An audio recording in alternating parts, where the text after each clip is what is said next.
Hello, you're watching the Great Canadian Bagel here, and today I have another Canada federal election update.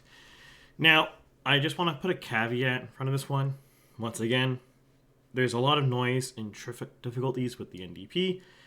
Feel free to comment below about that, but it is what it is. And the other one is, I had actually originally intended for this video to be last week, but I didn't want to record it because my voice was sore, so I wanted to do something that I thought would be a little easier. But now we're doing this one this week. And with that, I want to thank my channel members. I really appreciate the support you guys give the channel. You make a lot of this stuff possible. And I also want to just say, if you want to support the channel, by all means, go in the link in the description and press that join button. Otherwise, you can do your regular YouTube things like, share, subscribe, comment below, and or possibly do a super thanks. If you put any questions out, I will eventually get to them in a Q&A. It'll probably be end of May, the next Q&A, because I'm expecting to be busy with unrelated things the end of April. But for that, let us begin. So, there has been much gnashing of teeth, much speculation being said, much arguments being made about how Poilievre has failed this race, how he screwed up, or even myself have indulged on this one, that the Liberals are heavily being propped up by by Trudeau or Trump. Now, I do think Trump is a big factor in the Liberal support, but it is not all of the story. And today we're going to discuss, I think, the most important factor that has changed this race. Because remember way back, if we go to January 2025, January 6th, January 25th, the Conservatives were looking at a stupendous majority. In fact, I can bring up my spreadsheets here. A stupendous majority was being forecast all the way back then. If we go January 20th, I'll just make this a little bigger so we can see it. We'll just hide these. They're not important. 238, 235 seats. That was what my model was forecasting. Now, some things to note about this change and what has happened here. A lot of polls, a lot of the raw polling was something like 20% Liberal, 45% Conservative, or 46% Conservative and 18% Liberal, something in those ranges, 25 to 30%. That was wrong. It was wrong then. I said it was wrong then. My model said it was wrong then. If you go back to those videos, you'll see I had things like this or like that. I never had a stupendous popular vote win for the Conservatives. Not 25, not 30%. The most I had on Jan 6 was 20 points. On Jan 20, it was just shy of 19. Or just shy of 19 points. There was never this big, stupendous thing because there was a shy Liberal vote. There were people who were going to vote Liberal who were not answering polls or were lying to pollsters. I think a lot of them are lying and were saying they're going to vote the NDP, which is why I have the NDP lower and the Liberals higher in my past modeling, my past support. And this is not just based off of a guess. This is based on history. This is based off of the fact that I do canvass, so I do actually see what people are actually saying in real life. I have done my own polling, and I have seen other polling, and this is pretty robust. I'm confident the Liberals were never actually as bad as they were portrayed. But even if we accept that I'm correct, and the Liberals were at 25% on Jan 20th when Carney enters the race, or it's like a little bit after he enters the race, but Jan 20th, he's at 25%. The Liberals are 25. We go now, he's at 44.3 in my aggregate. If we go into very, very high recency bias, he's at about the same amount.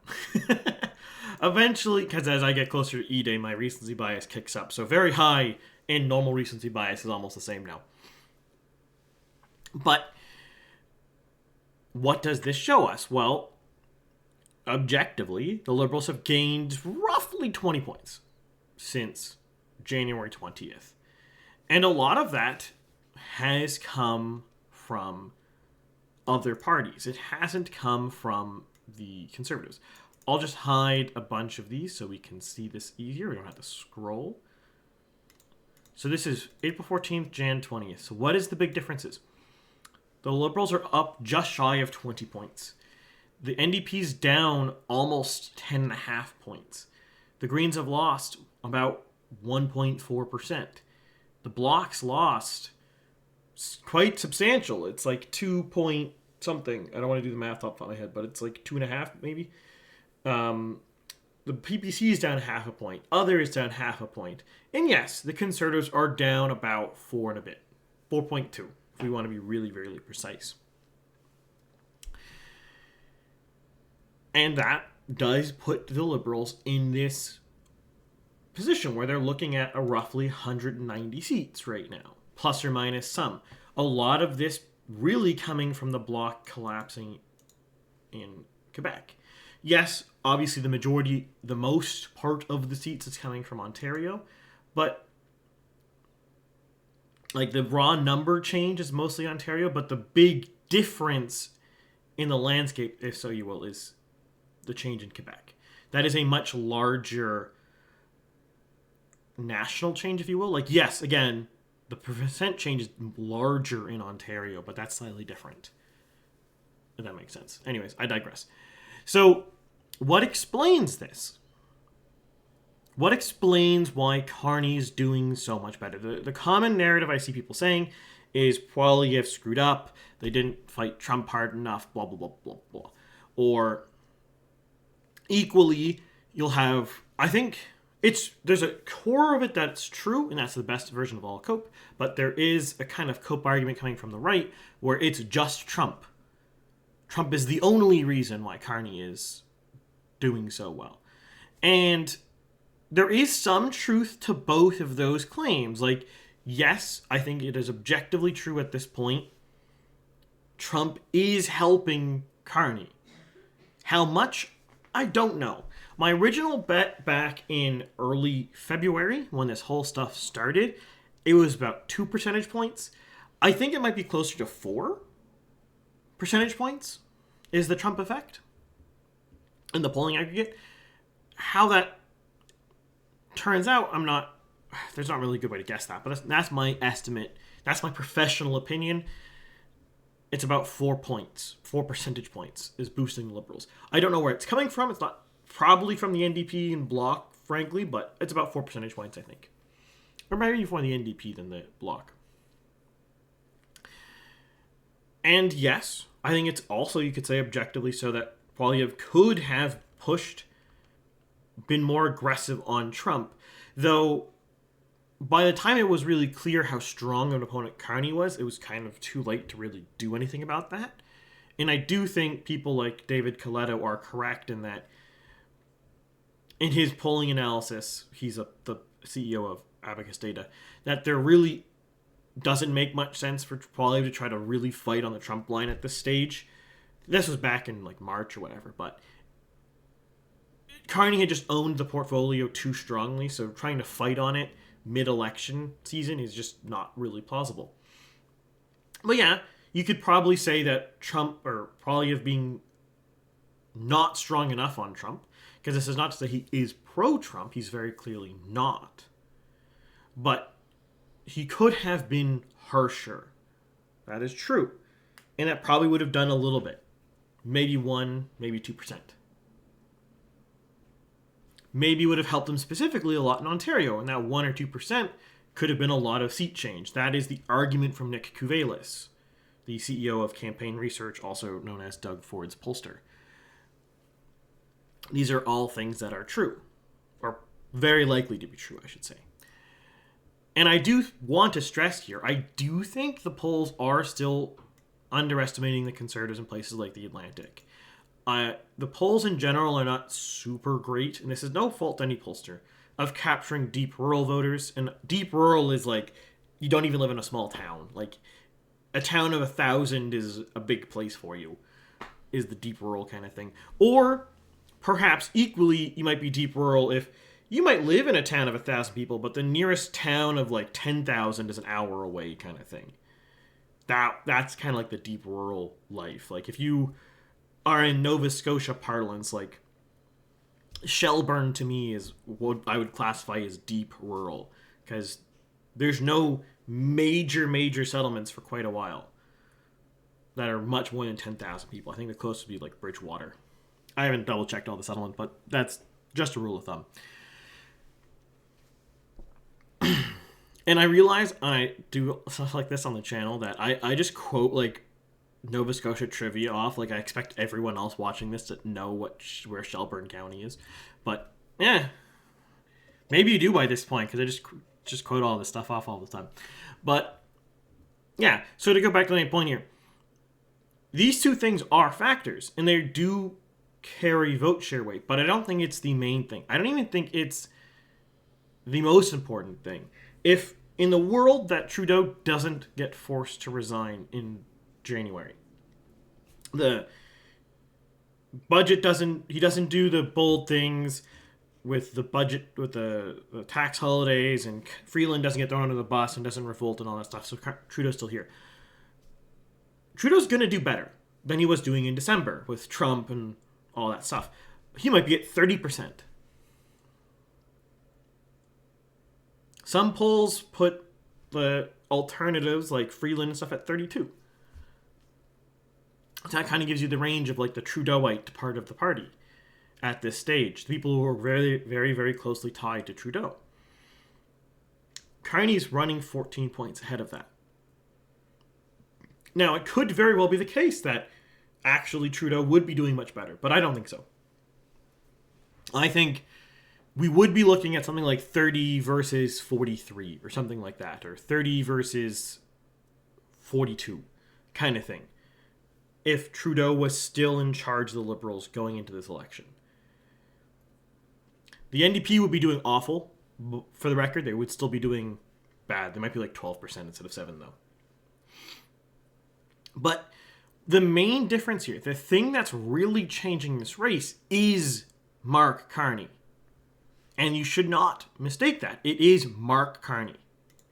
I don't have the numbers I would have generated back for January offhand, but to give you an idea here, the polling aggregate right now for 55 plus voters is Liberal plus 12, 48.8% to 37.1%.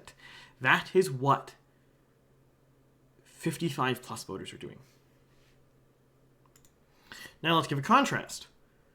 This is data from the Canadian Election Study from 2021. Now, this is basically the closest we ever came to an exit poll in Canada. And I want you to look at what 55 plus voters voted in this election. I don't want to sit here and do the math for you. I didn't do it beforehand. But this is somewhere around Conservative plus 10 when you average this. Roughly in that ballpark, about plus 10 Conservative. So that means if the polling is accurate, 55 plus voters moved from Conservative plus 10 to Liberal plus 12, a 22-point swing. Now, equally, in this election, if you look at this math and you average it out, it's roughly speaking, for under 35s, like 24-ish, 23-ish for the Conservatives and about 30-ish for the Liberals. Right now, polling average, under 35s, Conservatives are leading by 5 points. 44.7% to 39.5% for the Liberals. The NDP being an irrelevant number at 8.5 points. Across the spectrum, across age ranges, the NDP's wiped out and is basically irrelevant. And this gives you the idea here. Like, we're seeing a seismic change in the electorate. This is not the electorate of 2021, but we have added 10 points to the Liberals and 7 points to the Conservatives, or whatever the math works out to be. That is not the electorate we have here. Something has changed. Something seismic has occurred here. And part of that is Poilievre. He's running on harshly, or very strongly on issues that affect the youth. Cost of living, the economy, housing, immigration. These affect the youth most. And those are the issues he's mostly talking about. Though he could talk about immigration more, it would help him. Frankly, he could also talk about social issues more, and that would also help him, but he doesn't. Which is probably, in my 2 cents as an analyst and a strategist, his biggest mistake is not talking about social issues enough. There's a very fine line there, but he's definitely way too far on the not talking about them enough side. But for Carney's flipped the script on the usual liberal paradigm. His coalition looks like what you would expect the traditional conservative coalition to look like on ages, but still has the gender split with women voting for the Liberals. He has 48.4% of men, 49% of women. The Conservatives have 45.5% of men and 35.2% of women. They're almost reciprocals. That's how that works. And everything else, though, is pretty what you would expect. Education breakdown, what you would expect. Income, what you would expect. For a strong Liberal Party. Even urbanicity is what you would expect for a strong Liberal Party in this percent range. So the main difference is just ages. And that changes the electorate entirely. Because if everything else is following what you expect, but the age brackets are completely different, everything is topsy-turvy. It's very, very, very possible that this map will be incredibly wrong. I am fully prepared to have less than 80% hit rate, because if the electorate has changed as much as demographics and polls are suggesting, in Main Street, I don't track race data because there's only one pollster that publishes it, so my model doesn't consider it because I want at least 2 data sources. But if you look at Main Street's race data, there is a huge seismic change in things like the South Asian population in Canada.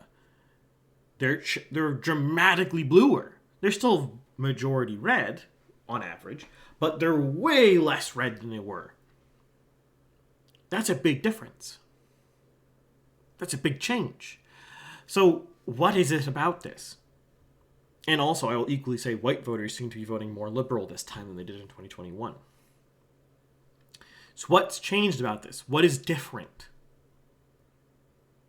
It's Mark Carney. Carney has this unique appeal to him, especially to the 55 plus voter, because to the youth, there is no frame of reference. There's no attachment. There's no callback to the Canada of old. If you are under the age of 40, you've never experienced in your adult life a Canada before Mulroney. If you were born in 1985, like, yes, technically you're 40 now, and technically you experienced Mulroney, but you were not conscious of that. You grew up in the post-Mulroney world. You became your first voter post-Mulroney. And Mulroney and Trudeau Sr., to a lesser extent Pearson, changed Canada fundamentally. Some of the big changes on how the economy works, healthcare works, CPP, EI, Pearson, Trudeau, Mulroney did this. And most notably, immigration. These are big changes that those 3 premiers, back to back to back, did. They changed so much of Canadian society. Mark Carney, in his demeanor, in his attitude, in his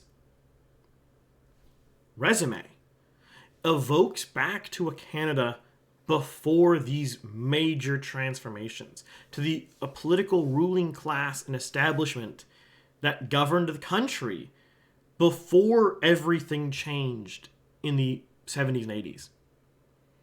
Most of these changes were not for the better for young people. There's a reason why the fertility rate's like 1.3. No one can afford housing. The job market sucks. We didn't have growth for the last 10 years. Those aren't coincidences. These are all aftershocks of changing everything about our country in the 70s and 80s. Well, Mark Carney, though, represents the kind of leadership and styling of the pre-Mulrooney era, before those big seismic changes that Mulrooney pushed through. He represents the before times. And to the 55-plus voter who's not experiencing the casualties and devastation to the social structure that has happened since then, they're secure in their homes that they bought in the 90s before any major change had occurred. Back when the population was still naturally growing. Back when people had kids. Could buy a house. That's where the 55-plus voter comes from. And they see Mark Carney as the kind of calm, collected, stern statesman. The paternal patriarch figure. And these are all good things. They see an aloof man focused on governing. Now, is he going to be good at these things? Who knows? That is not for me to say to you right now if he's going to be good or bad at this. But this is what his image evokes. That's why in previous podcast episodes, especially with Wyatt Claypool, I've been very, very clear on how you evoke your image, what people perceive you as, matters a lot. Carney could be the worst possible person to ever run a country in the history of humanity. But he comes across as a calm, cool, collected, stern, paternalist figure. And that's the kind of person who governed Canada throughout almost all of history. Sure, Trudeau Sr. had some flair of hipness to him for the time. Obviously today he wouldn't have that appeal because Gen Z is not the same thing as boomers. But he still had that energy to him, to a lesser extent than Carney does, perhaps, but still. And to a lot of these older voters, these boomers, the seniors, they see someone like that and they see, yes, this is how Canada used to be. And after the chaos of someone like Trump over the last 10 years and the topsy-turviness of Trudeau, Carney seems like a completely different person. And then you compare that to Poilievre. And Poilievre is, for better or for worse, pugilistic. He's a fighter. He's not himself, strictly speaking, a populist, but he leans more into populism, whereas Carney leans more into an elitist party apparatus. And people like that. There's a lot of talk in media circles and political circles about how populism in itself is appealing. It's not really actually that appealing to most voters. It is to voters who are dejected, but to voters who are not dejected, populism is extremely unappealing. So to the senior, someone who's retired, who owns their own home, who's scared about Trump destroying, say, the stock market, a calm, cool elitist is actually someone they want in government. They don't want someone who's populist or populist adjacent. It's one of the reasons why Maxime Bernier is at 1.2% in my modeling right now. That's because he is full-on the populist. A lot of people around him are populists. A lot of his base, a lot of his supporters are populists. You can't just wave that away. That's who Bernier has been the last 6 years.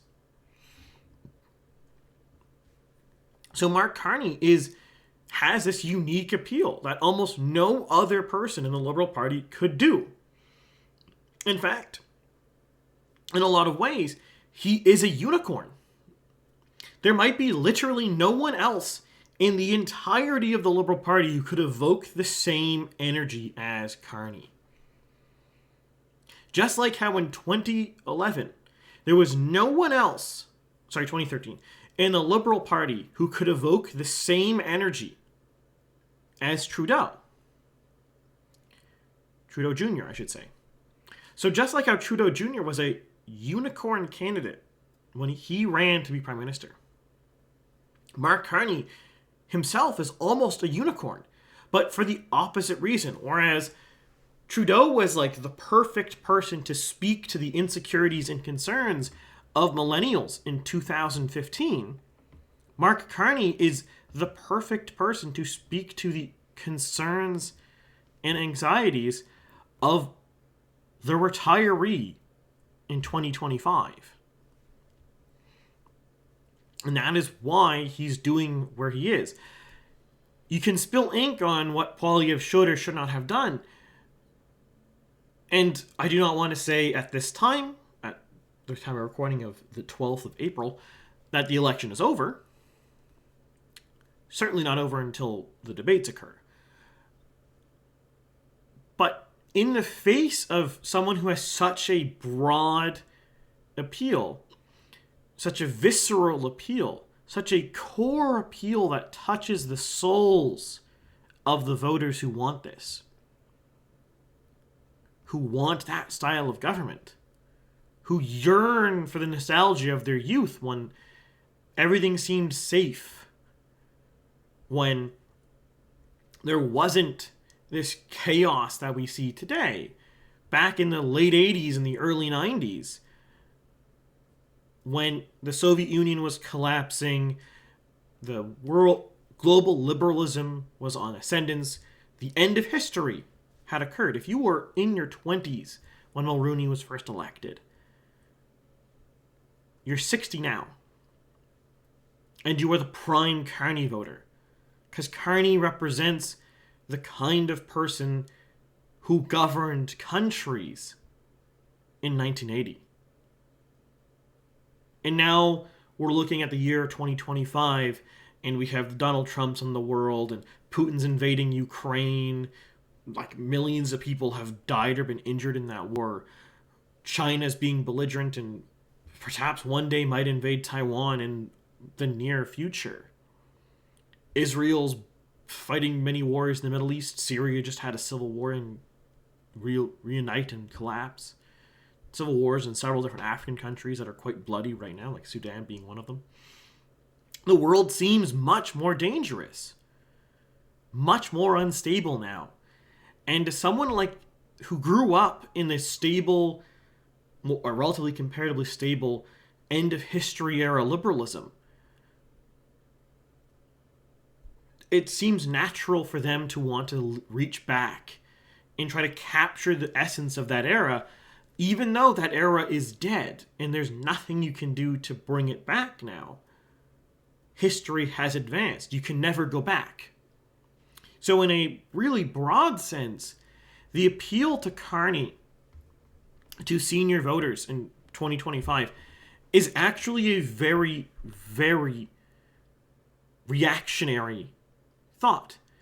Carney is the animus of quote-unquote pre-iPhone liberal reactionary. If you go watch my video on what is reactionism, I believe I touched on it there in some more depth. But for those who have not watched that video and will not watch that video, the quote-unquote pre-iPhone liberal reactionary is someone who sees like the late 80s, early 90s as the ideal part of time of society, maybe even stretching into the early 2000s. And they want to go back to that. They see the last 10, 15 years post-iPhone, social media era, if you want to go that far, as a mistake. We screwed up. And it's nostalgia to go back to then, the late 80s, early 90s, or late 80s, 90s time period, that 15, 20 years. They want to go back to that. That is the world they wanted. And this animus, this person, this desire in society has sought and attached itself to Mark Carney. He's the perfect person to represent this, because Mark Carney is one of them. Mark Carney is that person. He was alive from that era. He is the same demographic. He himself is 59. He was the 20-year-old when Brian Mulroney won election for the first time. I don't know who he voted for, but probably Liberals, but suffice to say, he himself is the target voter for himself. And that is the big difference here. I don't really think any other leader from the Conservatives or the Liberals would have changed the dynamic of this race as much as Carney did. Poilievre could have won as hard as he wanted on Trump. I don't think it would have done much. He could have changed his policies. He could have been less populist. He could have been more elitist. He could have been more talking about social issues, more against immigration. These things might have helped. Some might have hurt him. But nothing would have impacted the race as much as Carney did. And this is one of the reasons why you're starting to see the Bloc collapse right now. Because a lot of the Quebec seniors, the 55-plus crowd, that is the Bloc's core base. And those voters are seeing a world not like the late 1980s, not like the 90s, when the first referendum occurred. This is a demographic that used to be the strongest vote for the Bloc. And now, where are they? They're voting Liberal more and more. Again, I will bring this up here to... Oops. Well, I don't know why Wikipedia doesn't hold this better. We look here.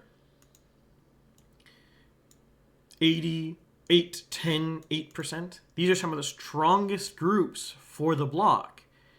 And this is the vast majority of the 55-plus demo who currently exists. By the way, this bracket would be this 50-year-old would be in the 55-plus bracket right now, because it's been 5 years. And most of these 80-plus people are probably dead. Sorry, 80-plus people, but life expectancy at 80 is pretty low. And then you look at my model. What does my model say for 55-plus? It has the Bloc at 5.8%. They've dropped quite dramatically. Whereas if you look at, say, the 35 to 55 demographic, which would be these guys, these two brackets, you don't see that big of a change. Their average back then is like 7.5, and now it's 5, going from a little lower than 8 to, like, again, I won't waste time with the math here, but the Bloc has bled heavily from their oldest voters. Same thing with the Conservatives. They've bled heavily from older voters, but they've gained younger voters. And that was always going to happen with pretty much any Conservative leader who wasn't like a Stephen Harper 2.0. Maybe an Aaron O'Toole could have kept the elderly better, but he wasn't going to win the youth. We're actually I've talked about this before, we are in a kind of chaotic time where things are changing quite rapidly. The political coalitions are topsy-turvying.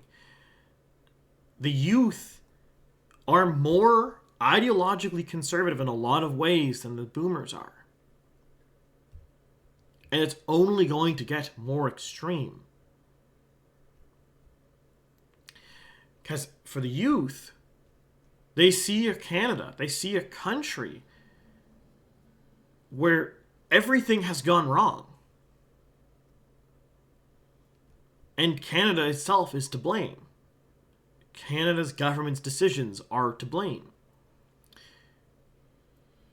For the boomers, though, 55-plus voters, and I conflate the two, but they're a different group, technically. They see a country where everything was fine until chaos from outside crept in. And that's really the story of this election. Will Carney be able to hold this together to win? I don't know. We'll see who the debates show. Though, if he is leading post-debate, he's probably going to win. There's not a lot of time left, and Trump seems committed to doing stupid things. I might talk about those in another episode, but we'll see. I honestly don't like talking about American politics anymore. The comments are annoying. And I also don't get that many views from it. So it's not even really worth it from my point of view. Well, that's here. I will bid you guys adieu, and I'll just leave with this. Mark Carney is a unicorn.